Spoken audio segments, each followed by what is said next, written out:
be here. I love you all. Hello, welcome to the Scannain Podcast, your weekly pile of nonsense. Slash great stuff. Generous. Obviously, yeah. Well, you know, we try. Yeah, this week we have Louise. And Ronan. what a group. And some good cheerleading there, Louise. I really appreciate Thanks. that. Your enthusiasm is infectious and terrifying. In all the good ways that these things can That's be. what a mascot does. Indeed, this is true. So yeah, we'll do our usual thing. We'll give you some movie news. We might even give you a top 10. We may. There's not another top. There is somehow there's one every single time. I know, right? It's like the continuous crush of film, and then some new releases. But we'll begin as we always begin with some. What have we watched this week / weeks? Louise, you haven't been here in ages. I expect 500 films from you. I got a lot. I got some good ones and some bad ones. Isn't that always the way? So yeah, I've seen a few different things. In kind of Cineworld offerings, I seen Judy with Renée Zellweger. Did you like it? Yeah, there was a really good Judy Garland film. I'd give me any sort of autobiography or biography. I love it. There was a really good one with Judy Davis, and she was amazing. Judy Davis is a great actress, though. Oh, she's Terrific casting. yeah, she was phenomenal. So I kind of had that in the back of my mind. Sure. It was I thought it was very enjoyable, very watchable, a little bit cliched, and you were just waiting for the over the rainbow kind of swan song. Zellweger's good, though, right? She is very good as a very scrawny, very, very depressed woman who can sing with addiction problems. I'd say there's a bit of method acting there. Yeah, no, I enjoyed it, but would I be in a rush to recommend it? Yeah. No. I might catch it. So it seems like an at-home kind of watch, you know, Yeah, rather than a cinema one. I would agree. My grandmother, who very rarely goes to the cinema, last mentioned this podcast going to the cinema to Mamma Mia. Here we go again, which she saw twice. Whoa. Great sign of its quality. Went to see this, and she was telling me all about it. And she said she was disappointed that there wasn't more singing. In the Judy film? Yeah. That's what I could have lived without. Really? Yeah. She kind of didn't want the personal biopic. She just wanted a bit of a sing-along. She's looking for a concert film then. Pretty much, I think. Yeah. Oh. But I think anybody who knows about Judy wouldn't kind of know about her background, and you know, if you're going, I suppose, you know, it's not going to be the happiest of films. That's true. And God, when you look at what she looked like when she died at 46, she aged so dramatically, and it's a kind of, I'm conflicted. Some of it's very well executed, and some of it just goes into the cliche territory. But it's interesting they had a young actress kind of talking about the MGM years, and you know, that was quite interesting. You know, how everything was depicted in one way, that she was this very happy-go-lucky teenager, and the reality was they were just feeding her pills the whole time and giving her this kind of fictitious, Grim. fictitious life to live. So that, I thought that was well told, and I think it's a nice kind of introduction to the Judy story. Sure. But if you want to know a little bit more, I think maybe the Judy Davis film is a better one. What's that one called? Oh God, I'm gonna guess Over the Rainbow. I'm thinking I think it's just called Judy. All right, I must check it out. I love Judy Davis. She's Judy great. Davis is an absolute. She's not in enough though, is she? No, Like, she's not. She's anything she's in is like, oh great, it's Judy Davis, but it's never seems to be enough. I'm just thinking now, Jewel in the Crown and the Judy film, and I'm struggling to think. Barton of other... Fink. Husbands and Wives. Yeah. Oh, I see. I have to check. Every time I've seen her in anything, I've really enjoyed Bullets her. Over Broadway. I think she's in. Yeah, well, she had a long string of Woody Allen films. yeah, for a while. which you know, its own problems in a lot of ways, but such is life. Some of them are tough to revisit. In the kind of good category of films I've seen Nightingale. Oh, Yeah. I say. which say I'll be seeing good. next week. I heard this is tough.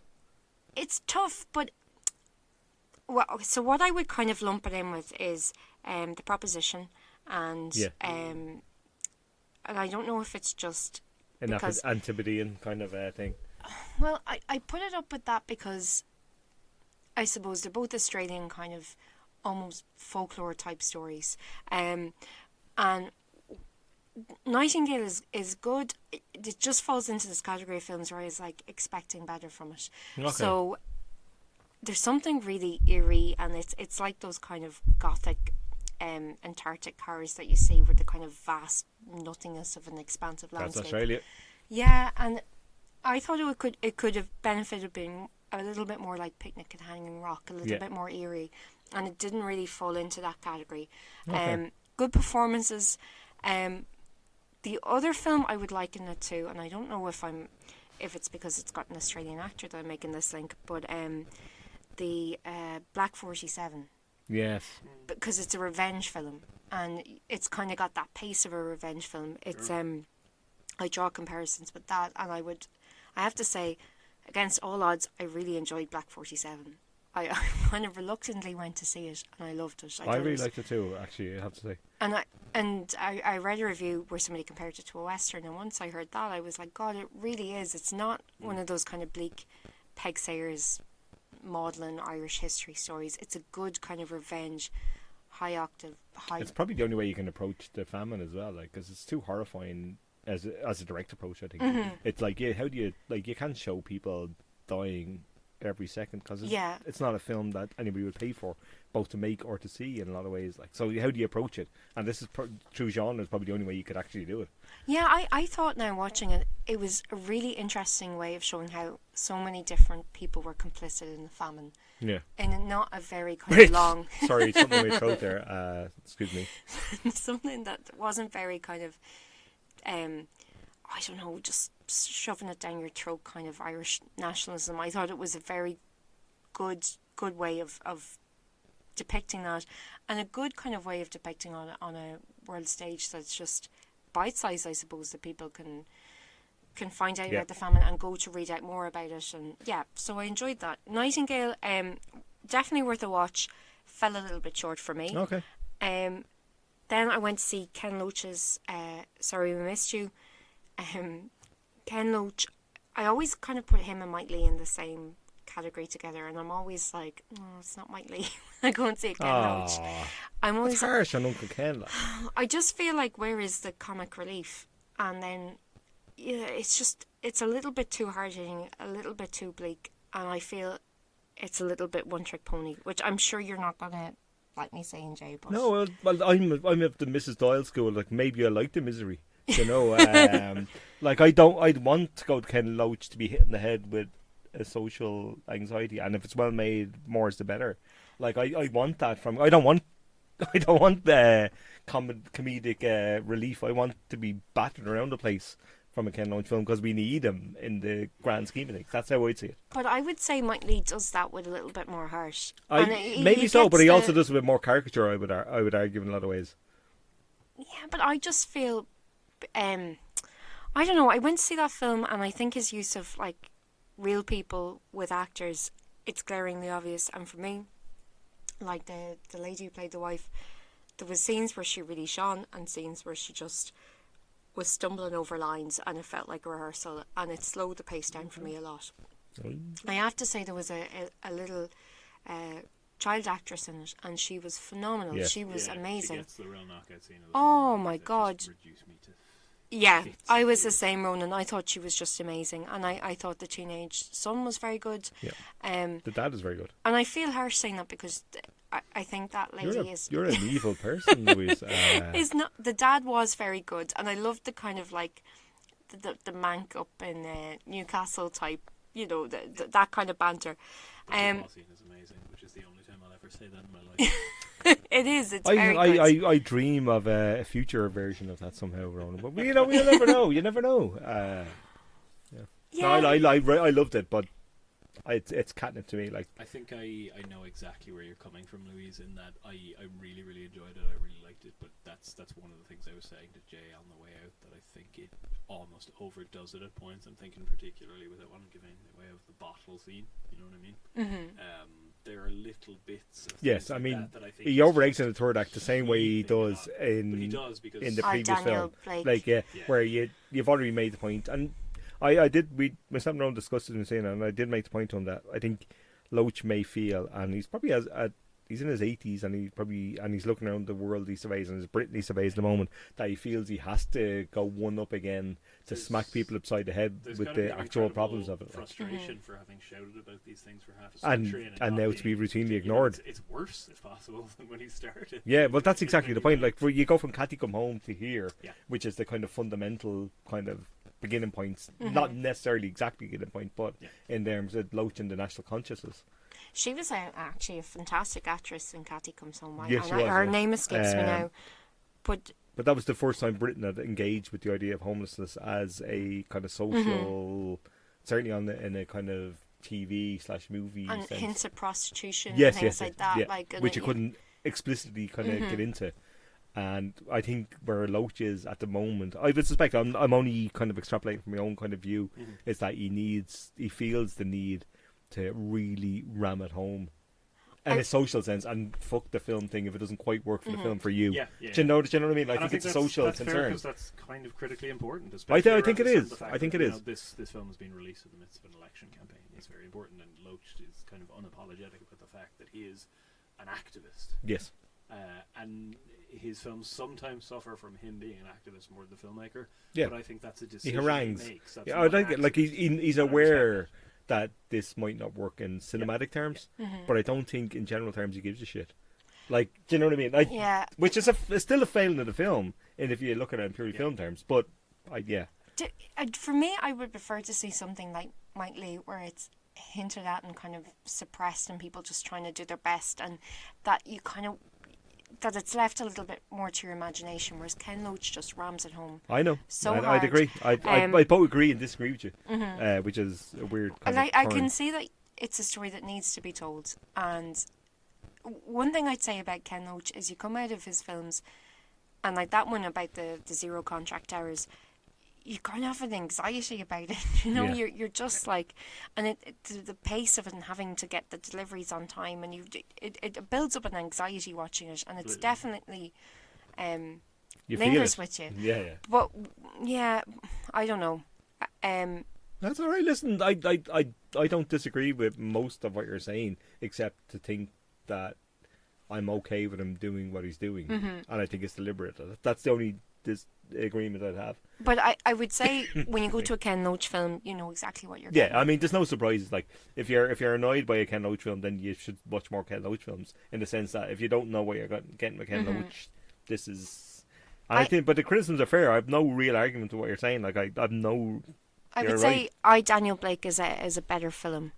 I think it has that kind of little lighter bits of comic relief in it that just I'd probably agree with that. To that some you're degree. not just so far down in the misery you can't see the wood for the trees, which was Sure. a little bit how I felt with that. Then it's been very hit and miss my films lately. It really has. The Good Liar. Oh, That's actually in the top 10. so I'll skip that you one. You can stay out of that. I'll skip that one, and I think my other films may be in the top 10 as well, so I can pass the baton on. Okay. Young Ronan, what do you got? I got loads, I'm afraid to say. Excellent. What will we start with?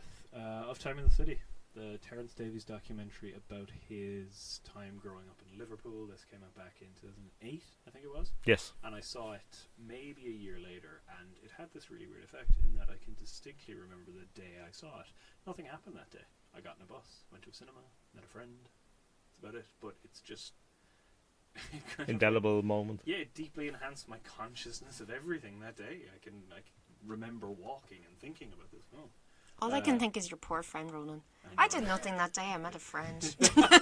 Whoever that was. Jay. It wasn't me. He knows full well that he's nothing compared to this. I actually do. I think it's incredible. It was not. And I also rewatched it because Ronan rewatched it, and it turned up on one of the movies that we watched. Yeah, we both. And because I love it as well, and I'd seen it. I didn't see it in the cinema. I'd seen it a couple of years after. Probably watched it around the same I'm time. going to be a complete ignoramus now. Terrance Davis. So he made a bunch of films. The 80s were his big film. Was it the 80s, 70s? Yeah, it was the late 80s, early 90s, where he made two or three films that really hit. He's an English director, and so he hit an English conscience. The Long Day Closes and I can't remember the name of the one. God damn it! These aren't the ones Distant with... Voices Still Lies. Distant Voices Still Lies, Are which the big two. they're massive they're fictional versions of his own upbringing in working class Liverpool. Is this the one with Pasophiles? Yes, Okay, yeah. okay, I'm with You you know now, the one, yeah. sorry. He's a terrific filmmaker who makes these kind of socially conscious, very aware, very personal films, and extrapolates that into different parts. He's made films in the States and various other places. And period pieces. Yes, stuff that's not he's a necessarily set in very some time. he's one of the great It's, UK filmmakers. And one of the great filmmakers. In the decade plus at this point, I think actually since I've seen this, I didn't know who he was at the point when I saw this film originally. I have since seen a whole bunch of his films. Those two that you just mentioned, particularly, I absolutely adored. The Long Day Closes instantly shot into my favorite films of all time. It's Okay. I think it's glorious. exactly the I kind of marginally film prefer I Distant adore. Voices, Still Lives, but they're both yeah. essential. So it was really interesting to revisit this, and I've been meaning to do it for ages, in the context of knowing his work. And I've read he wrote a novel around the time that those first two films were released. I've read that since as well. Very interesting to revisit, and it holds up so well. And what I'm really fascinated by, there are so many, like the film is 70 minutes long, 75 minutes long, but it pulls together so many interesting strands of his life as a working class kid, what that did to shape him, the effect of Roman Catholicism, the effect of growing up gay and not quite understanding that, and The affection of the idea of football in the city that's football mad, and his kind of and the outsider's eye on it, I guess. the rhythm of the city itself. It's particularly Liverpoolian. It's been called, and probably accurate, as the most eastern city in Ireland, Liverpool, and that shows in a lot of ways about historically and how the city is and how the people are in comparison to the Dublin people, I think. And he's very funny. He does the voiceover throughout the film. So he's very droll, it's hysterical, but it's also really heartfelt and really lovely and real interesting exploration of how you see the world or how somebody views the world. Like, it's really beautiful. And there's lots of really angry stuff about how Maggie Thatcher is. Oh, Yeah. like it. Yeah. You know. It's great. Like it's a brilliant. great documentary. One of my think favorites. I immediately kind of was running around being like, oh my god, this is one of the best films of the century so far, and I stand by it. I think it's incredible. So it's about his childhood, is it? It's basically a documentary about the city. Oh, okay. About It's Liverpool. a documentary about Liverpool, but he kind of His puts place through in it. an extremely personal prison. Yeah. And, That sounds the really history. interesting. And some of the footage is incredible. Yeah. There's really great archive footage, a little bit of stuff that he shot himself. Yeah. But mostly it's all about his voice, and he's literally like so close up to the microphone, He could rasping into it. He's got a very distinct voice. Some people find it a little bit annoying. I kind of love I it. think there's something really warm about it. Soothing, I find it. Yeah, but he gets really exasperated. He starts to get, speak fast. It's sarcastic as well at points, depending on what you're looking at as well. It's really great. It's It's like really having great. somebody sit down and tell you about their lives for an hour and a quarter, and he's whispering in your ear. I adore it. It's my favorite kind of documentary, something that feels like it's being broadcast directly to you. You could see. I've never seen it in the cinema, but you can imagine seeing it in the cinema and just not paying attention to anything of people around you. It's so direct and one-to-one in that way. Yeah. Did it get much traction when it came out? It did. It's a little bit. It There didn't. were some very strong critical reactions. Yeah, it's well regarded. Yeah. But his films tend to slip away a little bit in the public conscious. That's the funny thing. And he hasn't made too many over his career, considering that he's been working for something like 30 But he's got years. like He 2 or hasn't 3 done lined that up now. much. Apparently, he's got a little bit of funding, and he's ready to kick on. I think he's in his 70s now. He's not a young man, relatively speaking, and I think he wants to kind of push on with a few films. So I think, I'm there for them like always, because he's great. Maybe it's good that he was out in the wilderness. Oh, you yeah. see some directors Absolutely. and they've continually worked and then they've been shaped by the industry. Yeah, It gives which you a can really be good cynical and perspective of an outsider. I loved it. Yeah, I it was absolutely adored a it. very kind of instructive rewatch for me in that I think when I watched it 10 plus years ago, I knew that I adored it. I understand better now why I did, but that kind of intensity. The younger of you, feeling older still you, was- kind of Yeah, exactly. And it's very much about that, because he's Yeah. talking about his boyhood the whole time. It's absolutely terrific. I look forward to your version of Cork. Me too. Oh God, can you imagine? Very quickly, we'll talk about The Wolf of Wall Street, which I stumbled home from the pub to find starting on the television. And, this has got to be like 12 o'clock at night. Wolf of Wall Street is quite long. It has ads. 'cause So, this was but on you're talking about RTV. 3+ hours then. Yeah, 3.5, 4 hours Yeah. nearly, with all the ads. And I just slumped onto the couch and was like, yep, I'm ready for this. I'm up for this, because I adore... And I haven't watched it in full since I saw it in the cinema originally. And I remember in the cinema, my one reaction was, what, it's over already? We're done? Yeah. It zips by, because Scorsese Tell is me. so good. Yeah. Well, she's one of the great absolutely. editors, like, Absolutely. that makes stuff flow. Yeah, And yeah, to make and stuff the flow flow of it, seems and like really casual Yeah. kind of skill. It's not. It really especially isn't. for Like. that length of time, you get completely caught up in it. And one of the things that I love about it, happened to me the first time, happened to me this time as well, is that you eventually kind of go, I like this, and I'm having fun with this, and this is reprehensible. You know, I should be shaking my fist at these people. Actually, more parties, please. You know, you get caught up in the madness of debauchery. it. But then And the- then you realise why everyone else did and how this came to happen, how it's still happening in that kind of the excellent final scene, which tells you how, you know, nothing changed. This guy didn't get punished. Nobody gets punished because Nobody's if you've enough money, punished. you can play tennis in prison. Yeah, The exactly. scene where he's coming home and he's, you know, when he with the The car. cerebral Passed out. palsy Yeah. scene, I think he describes it. Exceptional. And I have campaigned vigorously ever since. The fact that DiCaprio won an Oscar not for that, but for The Revenant is one of the crimes of the century. Yeah, it's the best performance he's ever done. Yeah. No, Paul Newman for The Hustler. He should have won for The Hustler. I've not seen this one. Yeah, he Yeah. didn't win for The Hustler. He won for. Oh, did he win The for Colour the of Money he won. Yeah. But he's great now Oh, as well. Paul Newman, sorry. I thought you were talking about DiCaprio. Leo. I was like, what? Yeah, no, that's it. There are a lot of bad choices in Oscar history. This stands out to me so, but it's the same as like giving it to Pacino for Scent of a Woman, because Pacino just got stuck in a rut for decades Yeah. doing that performance. Yeah. He Yeah. thought that was the right thing to do, and DiCaprio's probably going to do the same thing, doing Revenant type performance. Well, he's won an Oscar now, so hopefully he doesn't. I want him to do Wolf of Wall Yeah. Street for the rest of his career, because he's brilliant Yeah. here. I've got more to talk about DiCaprio, but we'll get back to that.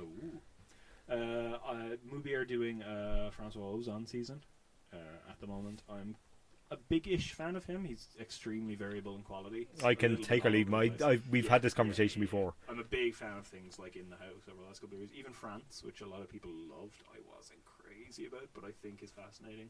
He does some really good stuff, and Yeah. some earlier stuff like 5x2, which is part of the movie season, and oh god, they escaped me. He's done so many films. There are a lot of his things I love. Criminal Lovers is what I watched. It's one of his first. It's a hot mess, but it's one of those things that you can look back on a filmmaker, you know, much later in their career and go, oh yeah, there was a lot of really interesting stuff turning up here. It's about a teenage student who encourages her boyfriend to murder another guy for reasons that are a little bit murky. Bit Hitchcockian kind of thing. Exactly that kind of thing. And he does that kind of general thriller thing and then messes it up with there's all sorts of sexuality issues thrown in there. They then try to dump the body in the woods but get lost, very much Hansel and Gretel style, and are then kidnapped by a man who throws them into a dungeon where the corpse is also, because he's dug that up and he seems to be interested in plot. All right, I'm in on for this. some So reason. this sounds It's bonkers. mad. Like, It's absolutely wild. It's quite short. I think I might watch this because I think it's still a movie actually. It's not very good. Fuck, why'd Very you ruin important to it? say Like, that up front. Like the premise is fascinating. yeah. You're kind of watching it going, what is going on here? And it's wild. This is one thing I love about Owen. He just commits. He goes wild. He's like, yeah, you know what? Let's pursue this and see where it goes. It's a little bit iffy on its female characterization, which is kind of a thing that can happen a lot with gay male filmmakers, that they sort of almost use female characters as pawns. That there's a little bit of, I want to investigate how men look at each other and how men relate to each other, and the women are sort of window dressing that will help me get to my point. The female character in this sort of suffers from that. She gets nothing compared to the men. But what you do get is some really fascinating camera work on the way that people look at each other. The murder scene itself is incredible. You're talking like Hitchcock, absolutely, but Brian De Palma, that kind of style of With the next generation history, Yeah, Hitchcock when absolutely. you're past the studio system kind of thing. Yeah. There's some really fascinating stuff here. It doesn't amount to anything very great, and I think the ending is absolute nonsense. But as somebody who is like, I'm very interested in Ozon and I want to check out more of his stuff. It's fascinating to see. Wouldn't necessarily go out and check it out unless you're somebody who's in the same boat. Okay, interesting. I had a very brief accidental John Carpenter double bill as well, in The Fog and Escape from New York, which were on Mubi as a kind of Halloween thing, so we're still on there. I'd never seen either, actually. No, I haven't seen them. I've seen both. Escape from New York has a really good reputation. People seem to love it. I enjoyed it a lot. I like it, but I It's don't love like it. a slightly low-rent Blade Runner in the kind of world building that's going on around it, and then it just does this mad action movie. And you can see, actually, I'm kind of fascinated in watching films like that from the vantage point of now and seeing how I think the likes of Rambo took a clear inspiration from this, the way that Rambo ended up going, because obviously this made a lot of money, and Stallone was like, maybe I should do that. So it has that kind of interesting And in Russell the being a faces of how- proto-Rambo in a lot of ways in the way 80s. that Like. Hollywood sort of saw the success of things like this. And we're like, ooh, let's absorb this in there. It's great fun. I had a lot of fun with it. I don't think it's anything amazing. No, I'm not I really like sure. it, but I don't love it perhaps as much as people do. I much Yeah. prefer the Fog as a. The Fog is better. I think it's The great. Fog is absolutely better. The Fog is genuinely really creepy. Yes, it is. Yeah, And I watched it atmospheric with a- and the beauty. Yeah. It's beautiful. I watched it with a friend who quite likes horrors, but likes them because she gets very kind of drawn into them. Mhm. She gets really spooked by these things, and she was screaming. And it's always great to watch a horror with somebody who's reacting like that way. It's a bit campy and silly. Oh, it but is, yeah. knowingly so. It's Carpenter is very well aware what he's playing with here. His ability to kind of straddle tone like that is great. That he'll dip into comedy and he'll be like, "Yes, this is ridiculous. Yes, the Fog does literally have murderous zombie assassins in it." Sailor type. That's like thing. the scene in the church is a remarkable Yeah, thing. What yeah, he did. yeah. Like, There's some incredible like stuff there's in some great visuals. Hal of it. Holbrook's priest. Yes, is Hal just a Holbrook. priest Anyway, for like, ages. yeah. I'd agree. And that Adrian Barbeau's voice in the as the As radio DJ station, is just lull you into the film. Like it's completely, gorgeous. completely. It's a Yeah. very well realized world, actually. And Yeah. it does that sort of Jaws thing of a little world. Yeah, like the Amity. Yeah. No, it as is. American. I loved it. I absolutely loved it. And there is absolutely some fascinating stuff in there about look what we built this on. We literally murdered. Yeah, it's all the mankind. old we the murdered natives. lepers to get their money. God, this film has hidden depths I didn't realise. No, it is, but Maybe a lot of this this stuff. country is not built on good stuff. There's that horror kind of America, that kind of genocidal. Yeah. We've murdered every native so we can call it our own and plant our flag. So that'll all come back eventually. Is most of a lot of American horror, I think, and a lot of filmmakers use it a lot better than others. And I think Carpenter's very good at that. And then we had the Cork Film Festival, which I have spent some time at over the last week. I was there for about 4 or 5 days. Saw lots and lots of stuff. They had a really good program actually this year. So Evening Redness in the South is a Cork feature premiere, which is always really good to see, directed by Colin Hickey. Wasn't crazy about this, but it's impressively ambitious, the kind of stuff you don't often see. I mean, you don't see many films from Cork at all, which is but it has no dialogue whatsoever. It's about 75 minutes long. It's all about the way people look off into the middle distance and the kind of feelings that are communicated in the glances set aside. It's partially on a building side. It's very much about the way men relate to each other and how that shapes society more broadly. I don't think it quite works out everything it's doing, but there are some gorgeous shots, and it's very impressive as a kind of feature debut. I'd like to see what happens next. This in itself isn't anything that I would be urging people to rush. But good calling card. But yeah, I think so, absolutely. I'd like to see where this kind of thing can develop, because you can do interesting stuff in there's a clear sense of plot here, and you don't need dialogue to tell that necessarily. It just doesn't necessarily do anything radical with it. So let's see what comes next. Okay. System Crasher is a German film that's been getting pretty good reviews in the festival circuit, directed by Nora Fingscheit, which is a fabulous name. Isn't it? Scheidt. Shite. This is really, really good on the care system for kids in Germany. So it's this little girl who is an absolute terror to pretty much everybody who tries to fit her within any kind of system, whether it's family or kind of collective home.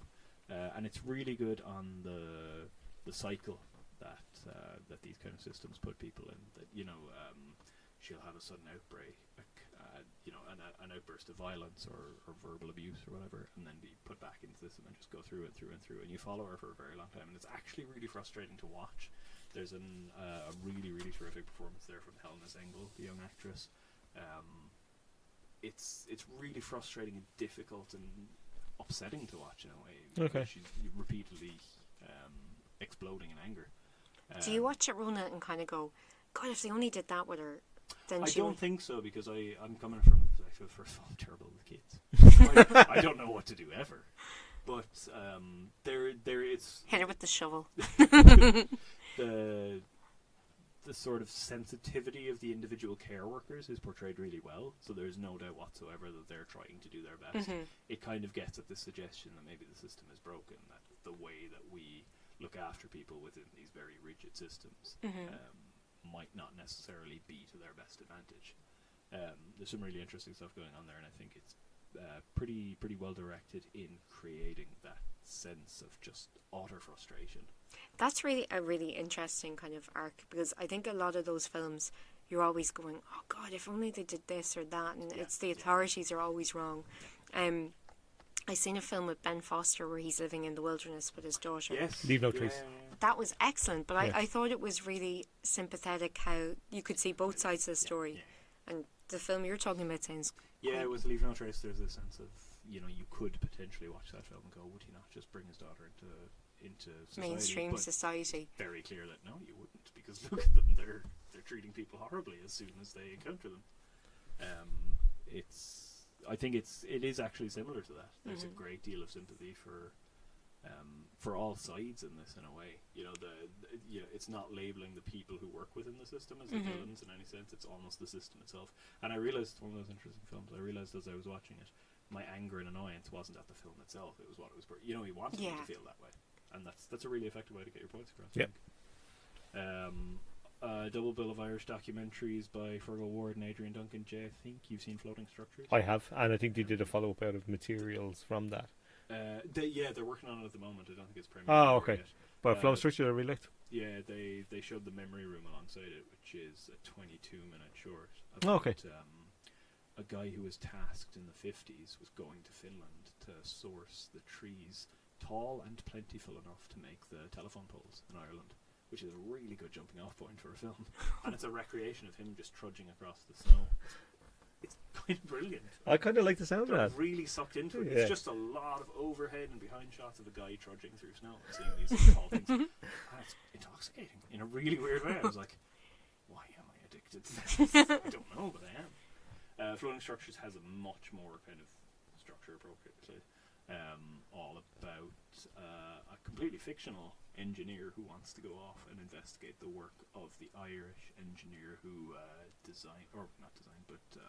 helped build the Pompidou Centre in France, and then sort of follows him around Europe looking at different bridges and other things he built and other structures around Europe. It's really fascinating because I don't know much about architecture. I'd be the same.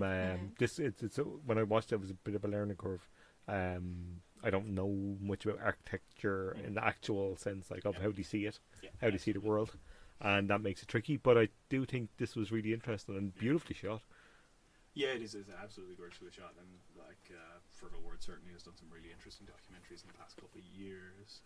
He's one of those wave of Irish documentarians, I think, that are really pushing the boundaries of the form here. So the more we get from them, the better. I'm interested to see the follow-up. That's almost like a parallel film in a way that I think they shot a lot of material and realised they had two films rather than I think it might have premiered at the Dublin IFI Doc Fest. Okay, I think. Right. I certainly read something about it that was showing somewhere. I think. Yeah. But I'd be fascinated to see it as well. Just to throw something very random in about Throw away.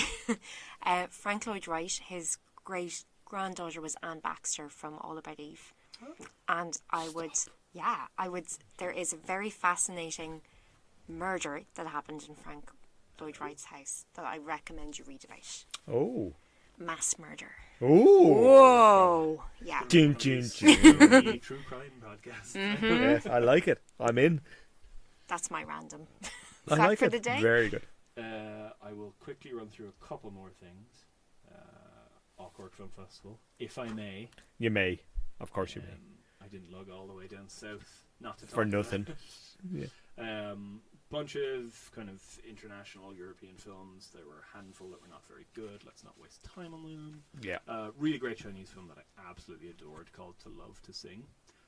This is all about a theatre in a province in China that is rapidly industrializing as much of the country. This was shot over 2 years, and what I love about it is the way that you see skyscrapers slowly getting taller in the background. It's kind of an incidental thing. You get the sense of growth. They never really talk about, our community is changing. You see it. It's always there. China has a really strict, rigorous censorship regime for films, especially. This one has the stamp for approval, and it's one of those things that, like, Chinese films get this massive glowing stamp for approval. It's there at the start of things. It's like, the You're almost selling the country, like. Yeah, absolutely. And the fact that it did is absolutely wonderful, because it's really critical of the way that China is changing. You know, it kind of makes this implicit point that you're losing a lot of cultural diversity to build this this new state that it's become in the last couple of decades as it's grown internationally. Somewhat capitalist, say. I think we can say that. Absolutely, that capitalism in. But well, see, technically the Communist Party is still very much communist. Yeah, they're absolutely embracing capitalism, and it gets at that idea that, you know, if you commodify culture as you do in terms of what the actors here, the stage shows they do, you lose a lot, and you may have a more a sort of economically better off community, but you have one that has less of a cultural identity. It does that really beautifully with a lot of really nice, sweet performances and a tone that's kind of, it's sweet. They engage in a lot of the shows they do, a lot of their stage performances, which are really, you know, costumed and colourful, but it's really wearisome as well and just tired. It has the sense that, yeah, we're done and we know for we're done for and we know it.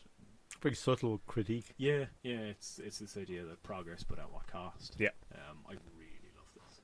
Okay, sounds great. I hope it manages to get a release. I mean, the fact that it has the censorship board behind it and everything suggests that it'll get international sales, so it would be really good. And I think it did premiere in Cannes, so it should have a bit of a springboard to get out wider. We had a midnight movie screening as well of Tetsuo, the Iron Man, which I had never seen, which is this absolutely mad J-horror from the, well, it's not even horror, it's practically comedy, from the late 80s, shot in 16mm. It's, again, only about 70 minutes long. It's nuts. It's about this man who keeps, like, inserting bits of metal into his body and becoming this weird superhero, like Iron Man type thing. This is not a documentary. No, it's crazy. Like, it starts, and within about a minute, you get a really weird scene where you're like, what the hell is going on here? It just doesn't let up for 70 minutes. Everyone there seemed to lap it up, except the two people who left after a while, because it's a lot, in fairness. It's got a lot of weird stop-motion animation, really, really creative, a lot of body horror. It's like a David Cronenberg film at points. Absolutely nuts. I've never quite seen anything like it. I've heard of it, but I've never seen it. All this weird stuff of, as he gets more metallic, the man starts spewing bile and looking at the camera and being like, I feel fine. It's mental. A blast. The perfect midnight movie. I think it started at something like 11:30 on the Driscoll, which is an old converted church, and it's quite a thing to see that. It sounds like something Richard Stanley would come out with. And Yeah. he's back. He is. He is. It is wild. Back from the jungle. Finally. Quick one on the Screen Ireland shorts. The Screen Ireland premiered a new batch of 10 shorts here, as they did in Galway earlier in the year. A handful of these I didn't like much at all. They're very much in the shadow of Black Mirror, these kind of sci-fi setups that are, you know, pointing to, ooh, isn't it weird how the world has changed? Like, no, I knew that. Stop telling me things I already know. They're bland and boring. I'm sick of them. In better news, 6 of these 10 were directed by women. Excellent. Screen Ireland made a point of saying that beforehand, that they've undertaken a lot of initiatives in the last couple of years to improve diversity and gender, and it's working well. A lot of their funding is, it's having a real impact. There are a lot of women writers on these films as well, which is really good to see. And a lot of the films directed by women are really great with their funding. My favourite by far was The Grass Ceiling, directed by Isolde Howlett, which is a sports documentary about various Irish female sports players. Now, I know less than nothing about sports. I can verify this. You know, you would know even less than that. Yeah. About anything whatsoever. This is based on an essay written by Emer Ryan, who I googled. She plays Camogie for Cork. There you go. There's the link. Because I wouldn't have known that Mm-hmm. at all, because I know nothing about sport again. But this film got me really interested, because it's all about, it's intercut shots of women playing sport with interviews with them, but never done in that kind of boring talking head style. It's actually a really engaging, interesting visual style. Because I suppose it's interesting. I always think, like, you have celebrities like pop stars and rock stars that can coast, that they can have like an image, but to be a sports personality, you have to have complete drive and conviction. And then to be a woman who plays sports and gives up all that time. It's a certain personality type and a drive, and that, which makes for very interesting people, I think. And this film exactly is very, very good at portraying that, at getting to the bones of those personalities beneath. Kind of shining a spotlight on these women who are absolutely extraordinary. It is so funny. There's a lot of just throwaway lines about, like, you know, somebody came up to me the other day and said, "Is there any man around who can help me lift this?" Excuse me. There's a lot of very funny, great stuff in here. I loved it. I really hope it gets shown, you know, far and wide across the country and further beyond, indeed. Christie is a short film by Brendan Canty, who's done a handful of things. Most well known for directing that Hosier song music video for that. That was very popular some time ago. I have no idea. That's music I eat in my mouth. It did mad business online for Did whatever it? reason. Yeah. Oh, okay. Crazy amounts of views. Very good short filmmaker. This is, in terms of Screen Ireland funding, like, I love that they came along and talked about what they're doing to improve diversity in terms of gender. They could do more with regional balance, by far. You very rarely see anything shot or set in Cork made by Screen Ireland, and that goes for other parts of the country as well. Absolutely. You're saying there's a Dublin bias thrown? Can you believe What? it? Can you believe it? I'm shocked. I'm shocked and appalled. And you could tell just how much that was the case by the reception this film got. Big theatre in Cork, just like the house was nearly shouted down at the reaction to this film.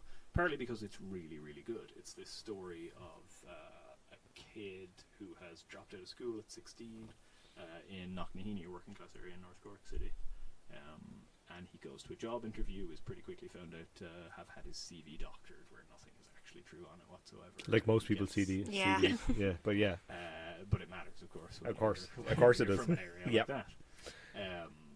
But it's really funny, that kind of deep sense of community that runs through it. You know, you get a lot of scenes of him hanging around with his friends, and it has an absolutely terrific end. Just really wraps up with the sense that the community has a real heart around it, but it doesn't shy away from the reality that they have nothing. There's no kind of decent resources made available here. And sorry, Ron, I'm surprised that Cork hasn't got more funding. When you look at the young offenders now, and I just read that Young it Offenders, not. which is totally outsourced to the BBC as well. Yeah, but it's not playback off BBC Three's top-rated show, so it's it's doing phenomenally well. And you think that people would just kind of coast on the back of that? Yeah, because even there's a lot of, like, very particular Cork humour that obviously translates. It's working for a lot of people in how the Audience is system. international and otherwise. Yeah, absolutely. Other highlights there were Sister This, directed by Claire Byrne, which is about a porn actress working in London who has a phone conversation with her sister looking after her kids back in Dublin, which is really good. It sounds wrenching. Yeah, it's actually kind of quite funny in a few ways, but it's that really difficult conversation about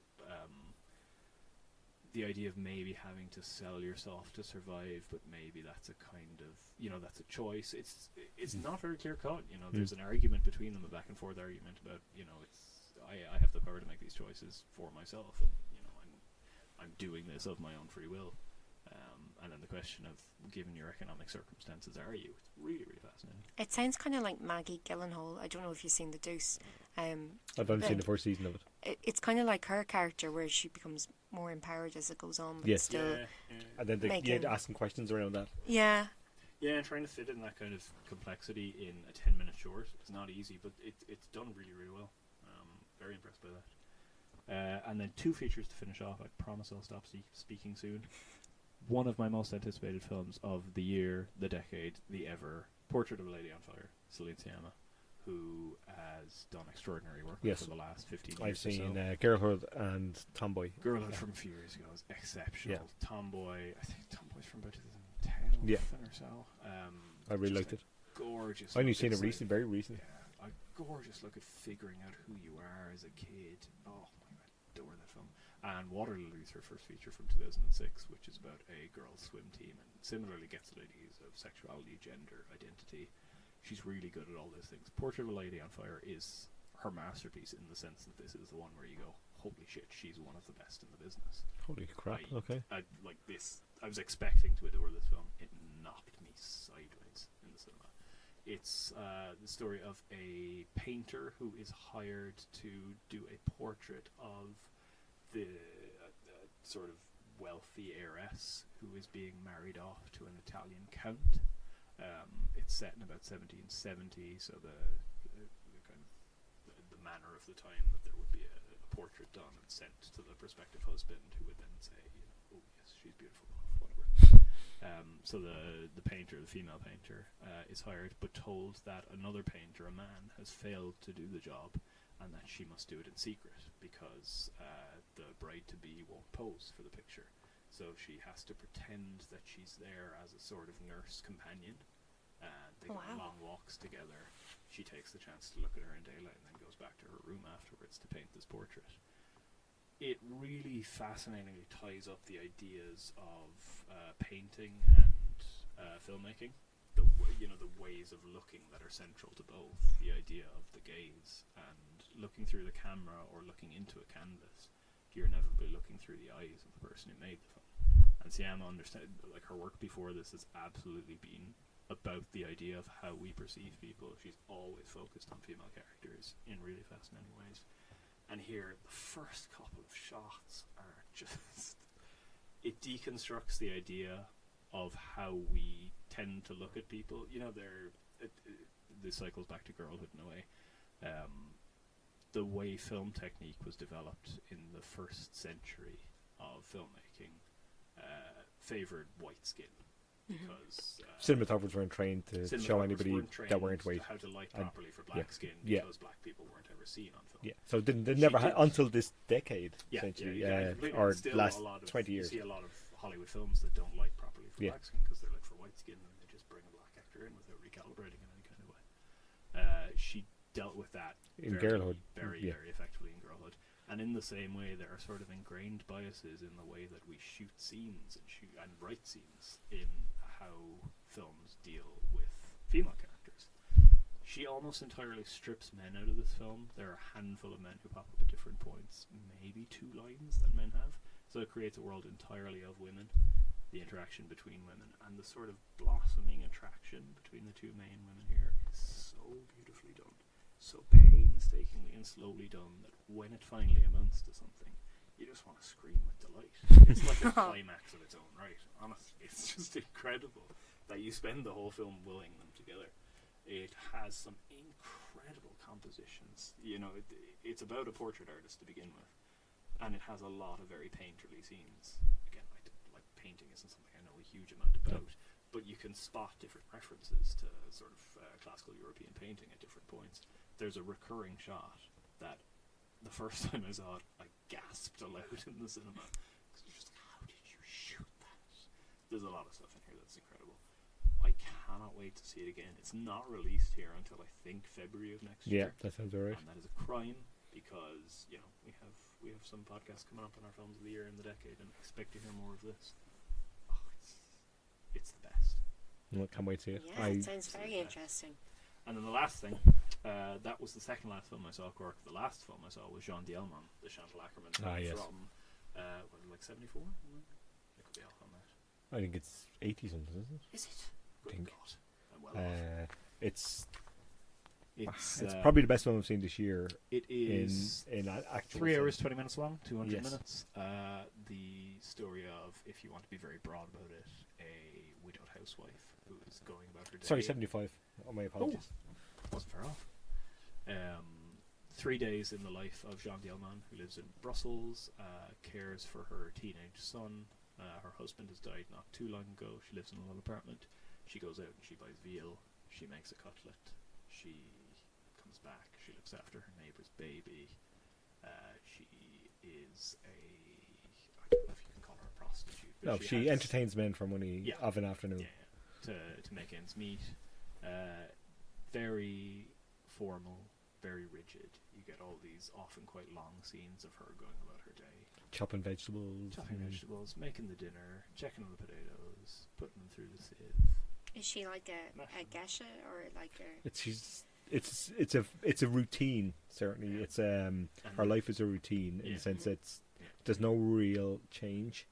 The shock, I suppose, is the kind of men coming in and stuff, but that takes place almost off camera anyway. So it kind of lulls you into this kind of mundane... That's exactly what it does. So and then when it kicks the shit out of you outside of that, it's incredible. But what I found really shocking about this, and this is a film that it has a pretty great reputation. It was one of only 2 films directed by women to make the Sight and Sound top 100 films in 2012. Yeah, it's got a great reputation and has had for years, and I've been wanting to see it for years. But I kind of said a chance will come eventually to see it on the big screen, so I'll do it when that comes up. So I was glad to finally get this. It gets at the idea of creating rhythm and routine. It does that so rigidly, and the length is crucial to that. That when you see the slightest deviation from that rhythm, It becomes like a horror film. Incredible shock. Literally, when she leaves a room without flicking out a light switch, I was recoiling in my seat, like, "Oh no, what's wrong?" When she drops something on the floor, it's like, Yeah. honestly, I was partly terrified because It's like, you know something's not right now. yeah, It's the a way weird- people the reveal editing is themselves incredible. in the slightest little way, you know, where you even feel it yourself when you deviate slightly from your rhythm. You just feel so thrown out. I do like routine, so this really got me kind of. It's so good on that. The slightest little thing. It's like, why did she open the door there? She doesn't normally do that until later. You're in their life, like you're literally in their day to day, because it creates this kind of And space. in only covering her 3 days, you get so acquainted with her rhythm. That, like, I got tremendously really invested got in to our me. life, and I really hoped everything would work out okay. and it becomes a weird kind of thriller, even though the pace never changes. That you actually start to get terrified for her future, her everything, and her son who pops in of an evening is oblivious to absolutely everything. He's a dope. Asshole. Yeah, he's a fucking dope. Such a And you're like, get out of the room. Like, I don't care about you. Get out of here. It's a very strange, provocative. I was astonished by it. I really, really couldn't believe how much Yeah. I was getting sort of upset and Yeah. moved by something as Oh, I have small to as see this. It's flicking a light incredible, switch or Louise. something like that. There was just a complete unease. Something's not right here, and I don't like this. It kind of reminds me, Jay, you were saying about Bill Shankly, the book about him. Yeah, the David Peace one, Yeah, where the repetitive nature of it starts unearthing new things, the kind of mundaneness Yeah, of yeah. someone's life, Yeah. and and how much that can contain. It's multitudes in little tweaks in the way the word. That's exactly it, and it gets exactly in that kind of point where you're so in rhythm with how she sees the world, and how she's like. It's almost like she's aware she's being watched. Yeah. And it just has a performative strange. aspect There is, and there's a really strange feeling that you're part of it now. You're in, like Yeah. you know, and I watched this at home, and I was like, it's 3 hours and a bit. And I was like, ugh, and I was like, will I be able to concentrate? I heard it's quiet and all the rest of it. Get locked in. And about 40 minutes in, I was like, I can't stop watching this. And about another hour and a half later, it's like, I don't want this to end. Then a bit later, it's like, Christ, did they do that? It's remarkable. It's really It's absolutely shocking. remarkable. I could like Really, it succeeded the expectation I'd heard of it by some distance. Like, it's the best thing I've seen this year by miles anywhere, like of any year. It's incredible. okay, I'm chalking it down and watching that. Oh, I'd be fascinated to hear what you think of it. It's a remarkable film. Cool. And at last, that's me done. What? I'll be. I'm glad I fairly didn't quick. have to go after you. I know, right? It's like going after No, Beatles. I'm sorry. Okay, I've been off sick for a week, so I've watched a lot of shit, and I mean shit as in. But that's unfair because I didn't. I attempted to watch a lot of undemanding fare. I guess it's the technical term, right? So I've watched a couple of series of films, so I'll kind of group them together for kind of quickness. I started off with the Resident Evil films. If anybody knows me at all, I have a bit of a soft spot for Paul W.S. Anderson, not Paul Thomas Anderson. And you're wrong in that. You're wrong. I'm not. He's great. Paul W.S. Anderson made Event Horizon a long, long time ago, which is a really, really good film. Which I've not seen, to be fair. Yeah, it's really good. He also made Soldier with Kurt Russell, which is slightly underrated. I really like it. And his wife is Mila Jovovich, and she stars in all the Resident Evil films, all 6 of them. So I was like, give me a series of films that, like, you know, looks like it could be fun, don't require too much brain power. And I like Paul W.S. Anderson. I also love Pompeii, which I think is really good. They made. I'm telling you. So I have seen Pompeii. I loved it. I'm not. It's great. Anyway, so I watched them, and I watched all 6 over a few days, coughing my lungs up. But I had such a blast with this. Like, it's a weird thing. Like, he directs the first one, which is solid. It's one of those solid opening films that are like, yeah, it's grand. Like, I could see this. You know, it's not quite. You can see that there's a bit of a slight Hang on, strain you on made the 6 of them. He didn't make. He made 4 of them. I think. Okay. He made the first one, then he made the. He made the first one to kick it off, and it has this kind of slightly low budget. Like, they're taking a risk here. Let's see if it pays out. Kind of thing. Pieces, though, Yeah, the laser sequence and everything. Yeah, the late sequence is the ultimate highlight. I think it's a great one, and the series returns to that at various points. The second one's kind of terrible. He doesn't direct that. It looks bad, it's not quite as bad as people said. Everybody said, "Oh, avoid the second one's kind of terrible." It's not quite that bad. It's watchable, but it's not great. The third one, which is a kind of a big change up, it goes to the desert, has a Mad Max Fury Road vibe off it. Doesn't quite work as well as that, but there's some really interesting sequence, including Murderous Crows, to kind of bring you back to the kind of Hitchcockian kind of thing, which actually works quite well. But that was fine. And then he comes back to the series for the last three, which is Retribution, Afterlife, and the final chapter, and they're all kind of great.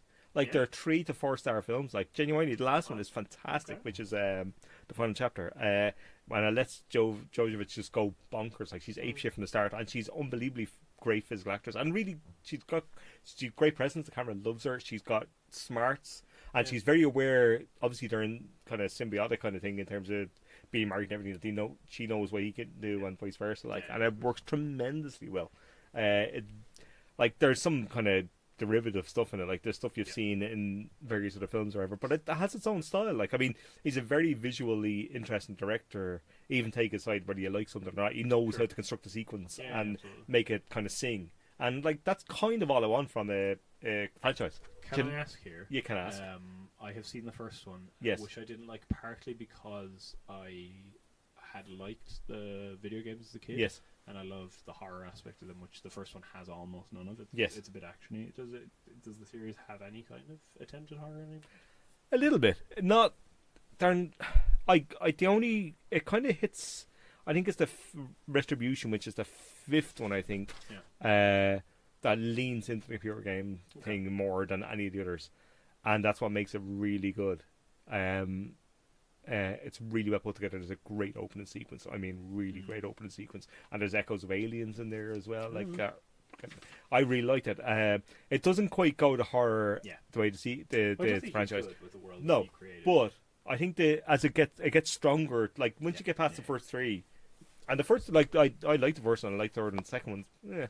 But the last three are great. Do you recognise the dangers here of saying once you get past the first three? Oh, no. No, what I'm saying is nothing is a Tokyo Drift. Like I'm not saying that. All of them are worth your time. Yeah. What I'm saying is they go up in quality. Tokyo Drift is a full stop. Yeah, which is, I have attempted to watch the Fast and Furious movies, and to get past the Tokyo Drift, which was one of the worst ones I've ever seen, it's not like you can't ignore the first four and then go through. It's not that. You did watch four, didn't you? I did, yeah. It's okay. It's not great. But the first one is really well done and really enjoyable. The second one, everybody's like, "Oh, it's terrible," but it's not. It's actually okay. Yeah. But it's just merely okay. The third one similarly has some good ideas, so they're fine. And if you're looking for undemanding kind of sci-fi stuff, they're not terrible. And then they get significantly better when he returns to director's chair. That's good. That's all. Do you think a franchise should run longer than three films? I do, yeah. If done well, I think. Is the fever gone? It depends on what you're. Yeah, it is a little. But it depends on what you're doing, though. Like this, I could see 20 Resident Evil films. There's a continuity thing that doesn't really matter to some degree. Do you know what I mean? Like, in a way, franchises have got to that point where they're a bit like a TV show. It's like, yes, get past the first 5 episodes, it gets good. Then, do you know the way some people will say that to you about it? Yeah, but a 24 episode TV I think show. exactly that. I did that with 24 literally years ago. So years after everybody else watched it, like, you should watch 24. It's great. And I watched it. I was about 7 or 8 hours in. It's like, all right, and then about 10 hours in, it's like, oh, the story's being resolved. It's like, there's another 14 episodes of the day. What happened? I got the end of the first season. I was exhausted. I stopped watching it. I couldn't watch it anymore for that reason. But anyway, it gets better after the 4th season. Stop. I'll move on to my second series, which is the Final Destination films. Which the first one series. There's only 5. It's actually pretty easy. The first one I'd seen in the cinema when it came out way back in the day in 2000. Jeez, I'm old. Yes. Is this the film where people die in kind of tragic? Yes. Yeah. Okay. Yeah. And I distinctly remember the first most of the fun of this whole sequence, our whole series, is literally the fact of how people can die and how inventively fun it can be, or whatever. Right? The first one is really great. I'd forgotten most of it. That's the sound of Ronan leaving. Yes, you can't blame him. But this has a kind of thing where he gets off the plane. There's a thing where he has a vision on the plane. He panics and gets off the plane, and a few people get off with him. And then the plane bursts into flame in the air. So there's a kind of an Old Testament God's like, "No, lads, you shouldn't get off the plane. I'm coming after you," kind of thing. Which it actually leans into that really well, and it's spectacularly put together. And the editing is really smart as well. I remember the first one, just like the kind of shock factor, the deaths. Yeah, exactly. And it ends really well as well. So I was like, all right, I don't think I'd see. I think I might have seen the second one, but I can't recall it before this. But it's like, I'm gonna watch them all. Second one, again, this is a weird thing about there's a new cast, right? So this is Did obviously. they ever get a big actor into that franchise? Well, see, now and again they do, and I'll get to that. Okay. Well, I'm not going. Actually, I should over. It's not quite a big actor, but somebody you recognise. Dun, dun, dun. The second one has nobody you recognise, and the cast aren't quite engaging. But there are inventive death sequences and a really good opening, and plenty of blood, which kind of again adds to like how can somebody die most spectacularly in the most violent way. I always feel like it's Hollyoaks with big effects. Yeah, they're not far off in some ways, but it can be fun depending on how well the script is written, how well the film's directed. The third one has Mary Elizabeth Winstead, who was in Fargo and Ewan's yes, new yes, love, that he left his wife yes. or whatever. She's the main person in it, and there's a sense of deja vu in the third one where it's like, all right, I feel like I've seen all this before. Okay. Despite her, she's good. It's not bad. It's just a little bland. There's a great sequence on sunbeds that's fantastic, explosively awful sunbed sequence, which is really great. It's about the best thing in the film, but it's not brilliant. Then I got to the fourth one, and the fourth one is dog shit of the highest order. It's called The Final Destination as opposed to Final Destination, right? So you get to the fourth one, and it's like somebody has figured out, there's an accountant somewhere that figured out, these films are making money, but what if, right, if we take about 40% of the budget and try and make it for cheap, we can eke out even more money, right? It was a terrible idea. They've got bad actors, really bad CGI to replace actual physical effects, which the first three films do really, really well. It's dog shit. It like it feels. Tell us what you really think. It feels overstretched, and it's 81 minutes long. No, Yes, never a good cheap thing. CGI, really forgettable cast. I think there's one good sequence on an escalator where somebody gets pulled into the underside of an escalator, which is really well done. Oh, I have, yeah. Yeah, I know, right? That's the only thing in it. And that lasts about a minute. So 80 minutes is One out of dog 80, shit. one out of Yeah. 80. So right, we get to the Final Destination 5, which was when was this? 2011. Any notable directors on any of these? No, James Wan. I think the first one was kind of relatively notable. I think the rest are just people I've never heard of. I'm probably going to hear of again. But the fifth film is the best one of the series, Oh, which is shocking. did they up the budget again? They do. They realise their mistake in the fourth one, and you can clearly see the difference. Like genuinely, like you can see 30 million bitten out or something. It's really remarkable to see. All This- those letters paid off, Jay. Yeah. Well, indeed. Like threatening phone calls. But this is great fun. It's proper FX again. A good cast that's in terms of personality wise and sparking and a little bit.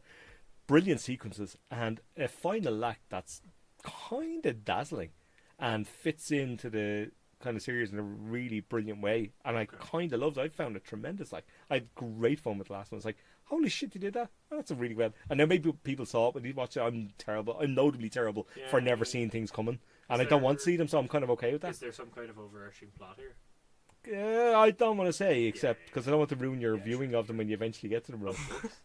Sick.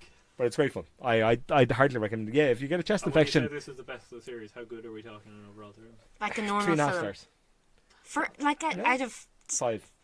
Jesus, okay. 1.5 for the fourth one, just as a comparative thing. Jesus. But great fun.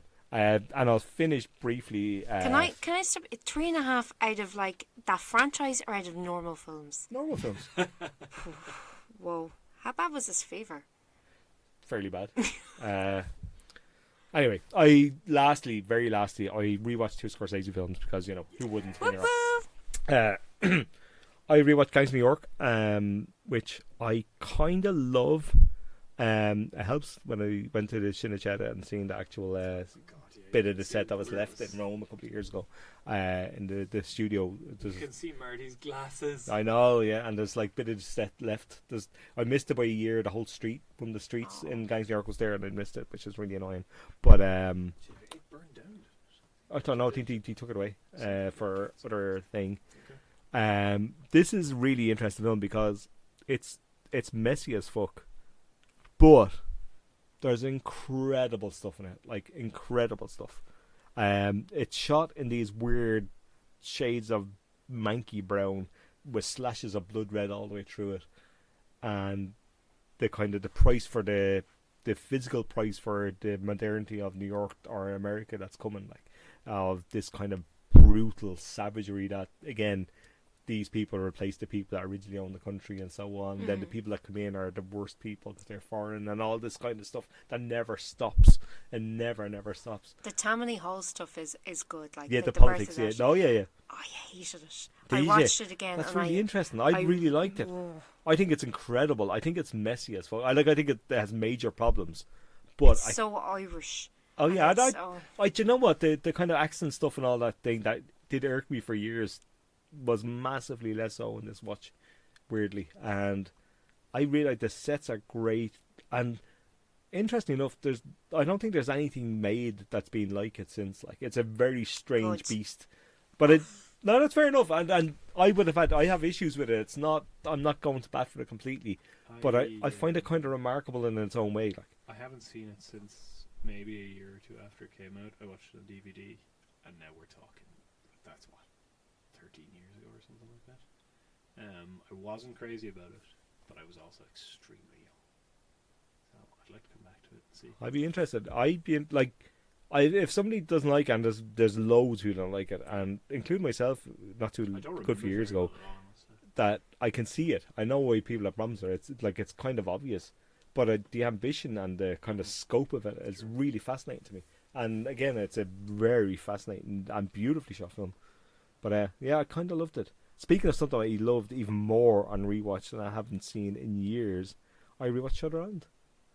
Oh, I see. Shutter Island. I could watch again, and I think I would enjoy it. I think it's incredible. I think Shutter Island, I liked Shutter when it came out. I saw it in the cinema. I liked it. I liked it in a kind of solid late Marty fare of that kind of mid 21st century 2010 kind of thing. He's like, it's a good film, really well made. I worked out that it was Scorsese that made that. It's a kind of, it's a genre piece and it's a solid one. And then I rewatched a couple of years later and I kind of felt the same. Like it was grand. Yeah. There was nothing wrong with it. So I hadn't watched it in like 7 years. So I stuck it on and it blew me away. Like it genuinely knocked me sideways in ways that I was stunned by. Wow. I know. I was like, holy shit, how would I not ever see this? It's this kind of weird daylight horror film, which is the only way I can describe it. It's this traumatic, brilliantly drenched horror show of people and dead bodies and loss and dead children and misery. Who plays the wife in it again? Michelle Williams. She's consistently good. She's great. There's a sequence with her. Yes, she's also there. There's a sequence with DiCaprio thinking back to when he's in a room with Michelle Williams where they're together, which is one of the best things Scorsese's ever filmed. It's unbelievably well done, and it's a fantasy sequence, so lots of strange things happen. But the whole film is a constructed fantasy sequence anyway, and Scorsese is very much playing with film in terms of what stories we believe, how we show them, and the idea of how we reconstruct our lives away from horror, because the actual horror of what we commit and what we do is too much for us, so we kind of rehabilitate ourselves. Never in a million years would I just didn't associate with Scorsese. Yeah, it's weird. It's really sad and really desperate look at that kind of horrors we do and the horrors we bear witness to, and it has an ending which I don't mind saying I misinterpreted when I was younger, and saw it in one way when it's quite clearly to my older self very different in terms of how somebody escapes or doesn't escape their kind of what they deserve, I guess, for want of a better way. It's kind of amazing. I loved it. Absolutely loved it. I really must go back to this because I remember seeing it in the cinema at the time and not being crazy about it. Yeah. Now again, that was 9 years ago. I can't quite remember why. I do was remember lukewarm. some specific parts that annoyed me. I distinctly remember Ben Kingsley whipping a sort of a velvet cover off a board and using it to explain the plot to Leo. Oh yes, but that works so well now. That's what I'm thinking. It's really like I hope you rewatch it. Playing with that kind of structure. Oh, but it's very aware of it's a haunted house thing. It's like and Ben Kingsley's clearly the evil guy, but it's not. It's not pretending he's not, or maybe it is, but it's not a. I don't really want to It's worth. It's worth a revisit. It's top tier Scorsese for me. It's amazing. Do you know what film I absolutely adored when I went to see it in the cinema and then rewatched it? The Departed. and it just did not work. No, for me. So I'm the same actually. I was like, you'd seen The Wizard of Oz, and it was like, that's just a man behind that screen. It just, Yeah. it did nothing for me. It was like, how are it's people... got worse to me on significant rewatch. I will rewatch it again just to make sure. But yeah, I'm similar. I was really annoyed that it was just like, but it's so obvious that the Thing. I Yeah, just- I'd agree. I'm not. and I'm these not people agreeing. must be idiots if they don't realise it, and they're anyway. Yeah. Anyway. That's my beefs. Anyway, that's me for the week.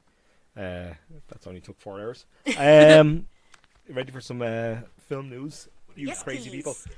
Women in Film and TV announced that the Belfast Media Festival, the application up for its Pioneer New Mentor scheme in Northern Ireland. Excellent. They had this in London for the last decade in terms of new standards for training and new people coming in and mentoring programs.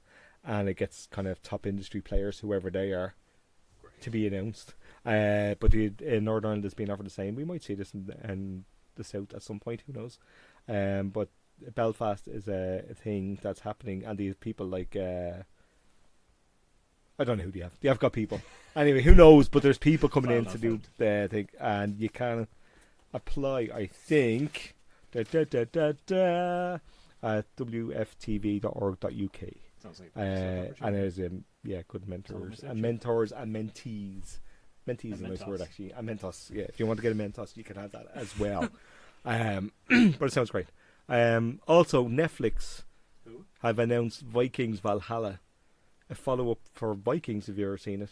I have seen it. Netflix, It's was it? no, but they've taken on the new Gone and series, bought it. and it's going to be filmed in Wicklow, Very Ashford good. Studios. I watched Vikings for a couple of seasons and stopped watching it for various reasons, mostly because they do a stupid thing. A lot of TV shows to do where they go, "Ooh, we're doing this," and the last episode they pull away from it because it's the cash cow, and it really irks me when you do 2 seasons in a row. Right, gotcha. Yeah. So and what's that? Sons of Anarchy do exactly the same thing. It's really irritating. But But they really rescued things when they went to Ireland. yes. So this one is a new one, a kind of a, I don't know if it's a sequel or a continuation, or it's a new original series anyway. And a lot of Irish actors were in the original Viking show, including Mo Dumford and Ferdy Walsh Pico and stuff like that. So Gabriel it does Byrne was in actually. it, wasn't Hmm? he? Gabriel Byrne was in it. Was he? Yeah. I can't remember that. Will they be bringing such people back? I have no idea. Netflix are finally investing in Ireland. Well, I don't know. It's not exactly how I'd seen it. This is one of these international kind of stuff, I think, with international producers and whatnot. So we're not exactly investing in Irish product in if a lot you're of ways. listening, which we know you are, Yeah, do that, invest in please. more Irish product for fuck's sake. But yeah, they've done a few things. They produced stuff like My Father's Dragon, which is cartoon saloon stuff that's being done in Ireland, and the night Before Christmas, which is one of those films that was partly filmed in Ireland as well. So it's not great, but it's not it's not bad. Could do better. They very much could do Must better. try harder. They do. They should. See me after class. Film has commenced in Belfast for Virgin Media's television brand new crime thriller series, The Deceived. The Deceived. Oh, this is Lisa McGee Key, from. yes, Sorry, exactly. stealing your best lines. No, yeah, go ahead. Who made Dairy Girls? Okay. And this is a 4-part drama. Well, there'd be a lot of interest in this. Yeah, she's great. I mean, Dairy Girl's fantastic. It's a compelling, sinister narrative. Are you ready? Yeah. Of lust, manipulation, and betrayal. Ooh. What more do you want? And this is going to be good. I think a few people. Imagi who was in Dairy Girls, is going to be in it, and various other people who I could name, but I'm not going to. Is Ian McElhenney the guy from Paths to Freedom? Yes. Yeah, he's He very, is. very good. Yeah, he is. Yeah, he's great. Yeah, that is being made at the moment. I'm excited. Very Are good. you excited? I can't wait. I'm very excited. Jesus, lads, you're very good. I like your positivity. You ready for the top 10 then? Yeah. God. Thank you, Ronan. At number 10, Terminator Dark Fate. Haven't seen it. I'm not going to spend any time on this. It made $500,000. I talked to a couple of people in work who'd seen it when they were away for business, and one of them said it was one of the worst films they've ever seen. Whoa. Ever. And he said, like, actually, when I'm away, have I seen something that's even broadly entertaining? I don't mind. Yeah. And he said, because he saw Zombieland as well, the sequel, which he thought was grand, and enjoyed it because it was nonsense. And he said this was even like appalling. It was worse than the previous sequels. And He said- Yeah. Luke was not a fan. No, nobody should be, and hopefully that'll be the death of the Terminator franchise. Please stop. Ugh.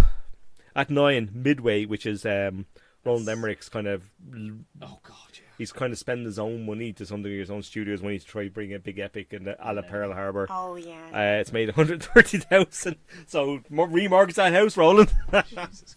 Yeah. So it's not done well. Apparently, it's dog shit, despite being No visually time impressive in terms of. whatsoever for Roland Emmerich. No. There's terrible Stonewall. I don't mind Independence Day, but aside from that, no. 20 years past his prime. Yeah, indeed. At 8, Shaun the Sheep movie. I love saying this. Farmageddon. It's just so nice to say. Like, give it a go. Years. Yeah, this has been 5 weeks, and it's made over 500,000, so this is good. I haven't seen it. I will see it at home, I suspect, at some point. But the first Shaun the Sheep movie is aces, and would recommend if you haven't seen it. At 7, and Louise, you're up. The Good Liar. This film made such an impression on me. I've been calling it The Good Thief. And That was the Neil Jordan film with Nick Nolte, The Good Thief, which this is is weirdly not good, but kind of good. This is one of those, like, I have to get out of the house and get in cabin fever. There's Yes. absolutely nothing on. I'll go and see this. So, first of all, you have to get into the get around the idea of Helen Mirren and Ian McKellen being a likely match. I can kind of see it, but Well, no. she's very slinky and sexy still, and he's like 110. Nah, he's that's Gandalf. So, like, fair. and then it tricks along, right? And you're kind of watching and you're going, yeah, it's better than being cooped up in the house. And then it takes this How do really, you put that on a poster? it's better than going mad. It's better than being chained in the basement. And then it just takes this weird kind of like, do you know when you were a kid and you had that game where somebody drew the head and then you fold the paper and somebody drew the leg or the torso and somebody drew the legs? I think that might be a country thing, Louise. I don't think I've never experienced that. You probably had television. And We whatnot did, in Dublin. we did. But my God, it is like somebody just got the piece of paper and then just squiggled all over it. It just goes on this weird tangent. Yeah, just. It's made more than Midway, which, sorry, Roland. Well, that was my fault. I apologise. Yeah, in fairness, yeah, you're the one. No, No. big no. Oh, A okay. big, yeah. Thank you, Louise. I'm I not, took one I'm for the not. team there. You're a trooper. we someone need people like you. Sacrifice. Our own Sacrifice those Sundays. our own Japanese pilots plowing their planes into the Kamikaze, sea. yeah. We appreciate that.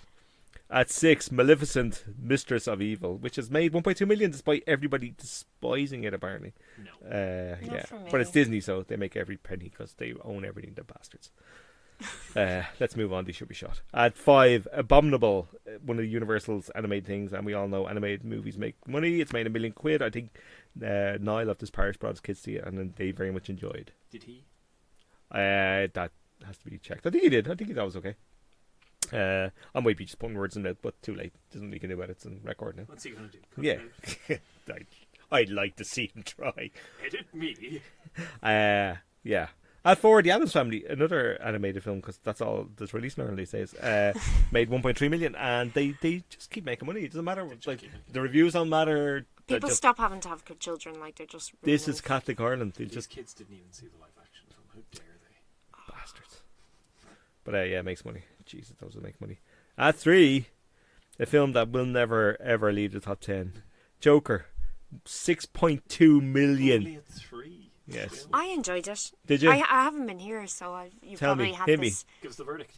Yeah, I haven't seen it, so What? please. I just watch Scorsese films. I want to see Scorsese rip-offs. Oh, yeah. No, Snap. there is a very I can't even think of the film's name now. King of Comedy. King of Comedy just kind of underpins the whole thing.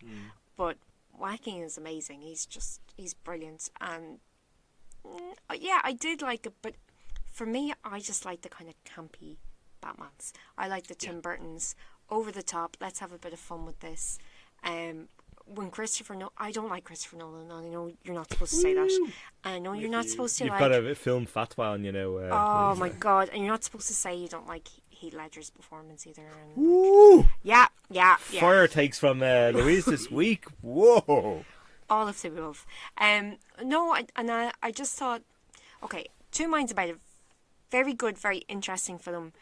But I like my villains to just be in Arkham Asylum with the straitjacket cackling away. Sure. I don't like to go into the depths of mental illness In a super, yeah, okay. with those kind of franchises. So very conflicted, like beautifully shot, and like they have Cream in the soundtrack, Gary Glitter in the soundtrack. They've really Yes, interesting choices, very stylistic, good cinematography. Yeah, I liked it, but I'm a bit conflicted because I like my Batman franchise just be fun. Yeah, that's fair. 60s with bomb written on bombs and Yeah. stuff. Yeah, listen, I'm Some days you just Pow. get rid of a bomb. it's true. It's true. I'm not going to see it because I don't care. I might catch it at some point. It's worth seeing. Definitely worth seeing. I don't know. I think you should go see it right after this. I think you should stop talking nonsense, Ron.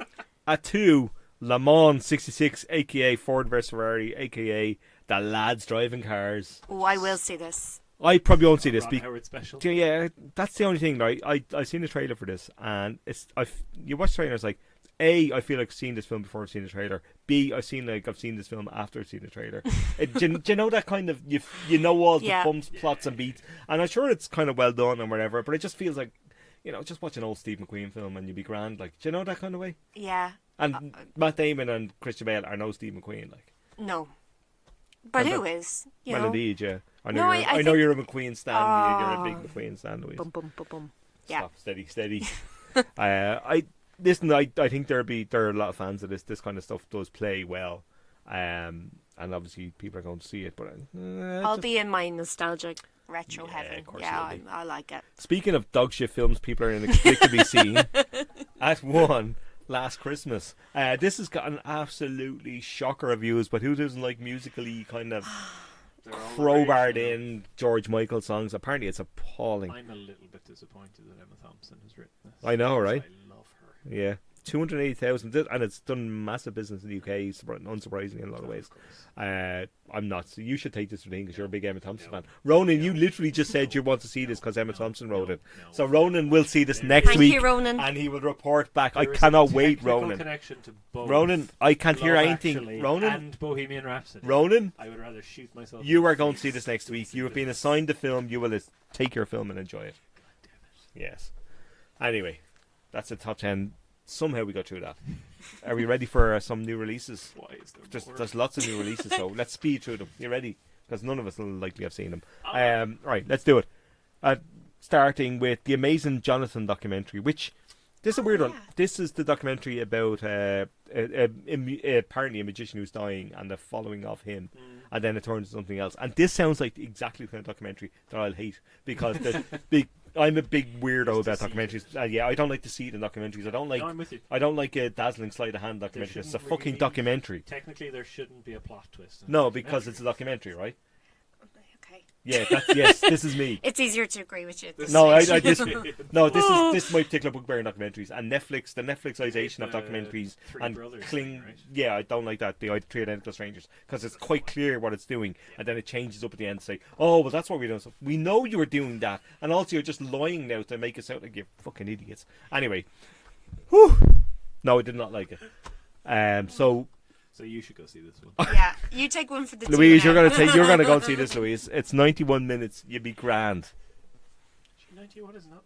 You sure you'd be in and out in Oh, 91 no minutes? time at all. It's not. Maybe it's good. Maybe I'm being harsh. But then when did that ever stop me? Yeah, enough. I don't know. This is what happens when you watch 5 Fast and the Furious back to back. You I know. just, I'm losing the plot. You don't have to tell me. I didn't think you could get more bitter, and here we go. Hey, there's years to go ahead. How bad can it be? Let's see. Oh God, Ronan. We've got to look forward to. Yeah. You sit up when you're talking, mister. We want to hear you. Frozen 2. Yeah. We'll be talking about this for the next 6 months. The first film, famously, the first film directed by a woman to make over €1 billion, billion quid. It's in about first animated film, I And think. this is the same director, right? Yes, co-directed Chris Buck and Jennifer Lee, and a sequel to Frozen. Obviously, I quite enjoyed Frozen. I don't love it. I don't really see the success of it in terms of the actual amount of money made seems slightly inexplicable, but I did enjoy it. There's fun to be had. The songs are memorable, etc., etc. I'm an adult now, so I haven't seen it. Christmas You're Christmas. really against kids films, aren't you, Louise? You're like that kind of grumpy I'm old the person, Grinch, get off my yeah. lawn kind of Clint Eastwood in Gran Torino kind of thing. Yeah. That's all right. Somebody has to be. So you're not going to see this, is what you're saying? Yeah. All right, we'll get Luke. Luke will see anything. God bless him. So we'll have Luke back on, and he'll have seen it. I've heard a couple of people say this is better than the original. Ooh, well, But mostly it's people who are a bit skeptical. About yes, the I think there's people that are sniffy about the original, there's people that love it. I think the people that love it don't think this is as good, and the people that weren't a big fan like this a bit more. So I don't know. It'll probably shake out somewhere in the middle. I would suspect. I won't know because I won't see. I'll probably end up watching it June. 2 years from now, but not at the moment. Another film that I mentioned a couple of weeks ago that was out, but it's not out because we You made. lied. Well, Yeah. the cinema lied. Somebody lied to me. Anyway, it's The Dog Called Money, which is the PJ Harvey documentary yes. directed by Seamus Murphy. Yes, which had a apparently was different- listed online to be out 2 weeks ago, and then Yeah, it disappeared. It had a different UK to Irish release. Yes, it date, did, which is very quite odd. unusual, yeah. So it's out this week, and this is PJ Harvey and Seamus Murphy on a journey through the creative process behind PJ Harvey's new album. And I've thought this sounded really good, and then I read a little bit about it, and then it sounds kind of appalling that she ends up going to kind of war-torn areas to get kind of inspiration and stuff, and it sounds a bit kind of rich woman's kind of... I find those kind of films very indulgent. I don't Yes, think I've ever and liked. I'm a little worried about that. So It's kind of like Johnny Cash going to Jerusalem, like this kind of.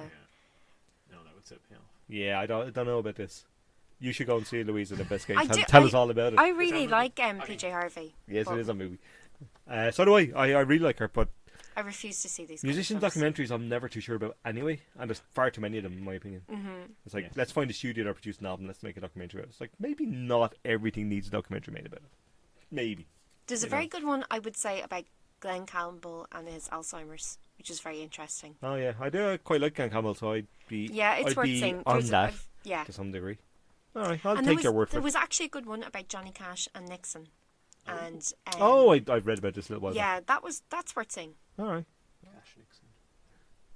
probably He better than wanted Frost him to Nixon, sing Anoki from Muskosi, or Anoki. You know the song. And, yeah, I do. It's basically Ogie from Muskogee. yeah, it's basically mocking kind of poor people and people. Oh, lovely. And it's about dodging the draft, and yeah, so it's Alright.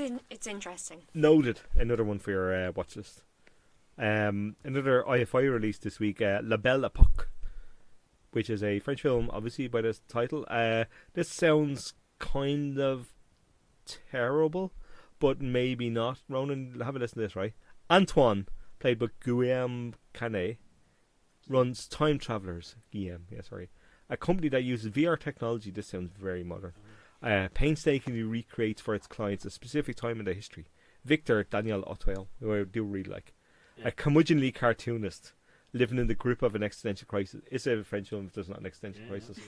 Or an affair. Or yeah, indeed. Or smoking cigarettes out the window in a black and white. Avails of the service to live a happier time in his life, specifically the night of May 16th, 1974, and the very bar in Lyon where he first met and fell in love with his wife Marianne, with whom he has become estranged.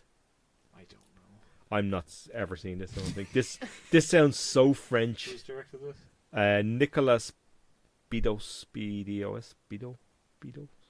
I don't know the name. So yeah, I look forward to Ronan coming back to tell us all about this next Where's week. your chores this week? I don't the presenter. I divvy out stuff. I don't actually. The magician one. You've got I to hand rewatch Final Destination 4. right. It's a tough world for me. I don't know about this. This sounds kind of terrible. I haven't read much about it beyond that. I'm never seen this. I That think sounds like a Woody Allen film, doesn't doesn't it? it? Yeah. Everything you Mix want to of know Black about Mirror. time travel, but we're afraid to ask. Yeah, the VR set is not. for No, Woody Allen. yeah. It's like for the kids. Anyway, screw you in your existential crisis. Yeah, no. Nil Paw. I have enough of those on the screen. Right, 21 Bridges. What's that? Remarkably advertised by the visionary producers of Avengers Endgame. Oh yes, this is Um, all over the buses. Chadwick Boseman, who's obviously was in one of the He was Avengers Spanish. films. He was the guy. Sienna Miller, J.K. Simmons, and Taylor Kitsch. So it's a good cast. Actually, the reviews have been slightly better than I expected. This is one of those classic New York thriller kind of thing that the 90s were full of, which I used to enjoy. And even the kind of bad ones had a certain amount of fun. And this seems like a kind of similar an embattled NYPD detective who was thrust into a citywide manhunt for a pair of cop killers after uncovering a massive and unexpected conspiracy. And they close all the bridges in Manhattan to find them. That's Oh Escape from yeah. New York, So that's isn't it? yeah, exactly right. Yeah, it is. Yeah, essentially, yeah. But with an updated, cool kind of thing. I probably won't see this in the cinema, but at some point, at a Saturday night at home, Sure. I'll probably watch it. 99 minutes doesn't hurt. That's Not bad at all. And the for a cast is fine. Like, I like Sienna Miller. She's had a great kind of supporting cast thing. I suspect she's just playing the wife here, but who knows? No doubt. J.K. Simmons and Taylor Kitsch are fine. So, yeah, I'm probably going to catch this at some point. Blue Story, directed and written by Rapman, who I'm Sorry. reliably told is a rapper. Oh, okay. Blue Story is a tragic tale of a friendship between Timmy and Marco, two young boys from opposing postcodes. Timmy, that's a really weird description. Timmy, a shy, smart, naive, and timid young boy from Deptford, goes to school in Peckham, where he strikes up a friendship with Marco, a charismatic, streetwise kid from the local area. Although from warring postcodes, Jesus Christ. there's a lot of postcodes. The two quickly form a friendship until it's tested, and they wind up on rival sides of a street war. I presume that's a postcode war. Blue Story depicts elements of Rapman's own personal experiences and aspects of his childhood. The message he aims to send through his works are positive ones aimed at inspiring kids from difficult backgrounds to turn away from local gangs. Do we know any kids we could send to this? I'm not going. Any kids you hate that you can send to this? Luke, Like, if what you're is listening, this? Luke, you're taking this one for the team. What It's 91 postcode minutes. is Luke from? He's from the warring postcodes, the great ones. 91 minutes though, and Paramount released. I think this is 91 minutes, supposed too to be much. okay, Yeah. but in a kind of wordy kind of sense. But Sure. beyond that, I don't know. Yeah. But no. like, at least they could have made it sound good. Yeah. God Right. almighty, like. In Why fairness, didn't they just take out Romeo and I Juliet? clipped that out of it from somewhere, so you know. Well, you could have read it a bit Wore better or those something, I don't postcodes. know. Right, two more films. Let's do it quickly. Them That Follow, a terrible title for them, I have to say. Them That Follow. Yeah, right. That's What? the best. Shite. Yeah. A young woman's secret threatens to rip her religious community apart in this drama starring Olivia Colman, Oh. Caitlin Dever, and Alice Englert, which sounds like an Angle Ensort, and Finn Wolfhard, and all those people that don't really have real names. They're not real people. So this is one of these kind of, I don't know. This looks like an ITV movie that's somehow gone into the No, cinema. it's set in the south of America. I think it's got a budget. So you're going to see it? No. So well, Louise essentially said she's going to go and see this and tell us all about it next Write week. that down. It's written in blood, I'm getting essentially. enough of Olivia Colman in The Crown. at the Alice moment. Englesort is going to blow your mind in this one. Is it Alice Ingalls? It's Alice Wolfhard Englesort is her name. It's not really. Finn Wolfhard always throws me every week. Wolf Finhard, as I call him. And you know the guy from Baby Driver. Ansel, you see, nobody knows who they are. They're not real people. None of them are real people. They're all made up. I don't know these people. No, nobody does. I've Finally, seen the trailer. It You're did going look to see it good. anyway. And one I actually do want to see Oh. is Harriet. Yes, the Harry Tubman. Yes, with Julia Roberts, I believe. directed by yes, indeed. The story this week that the studios wanted to cast Julia Roberts because nobody really cares whether somebody's white or black in a biography. The Yeah. 90s were fun, weren't they? Weren't they? Jesus. Cynthia Erivo is playing her, and it's also has Janelle Monáe and stuff like that. This is And getting quite a Peters. push. There's been Yeah, more it is for marketing Oscars. material. Casey Lemons directed it, who is a phenomenally talented director and Mhm. actor. She was Jodie Foster's friend in Silent of the Lambs, if you remember from back in the Okay. day. And she made Samuel L. Jackson film Eve's Bayou in the 90s, which right. is really, really good. Yeah. Full of atmosphere, really, really interesting film. So I'm kind of on board with this as a kind of directorial film. And it is Harriet Tubman's escape from slavery and transformation into one of America's greatest heroes.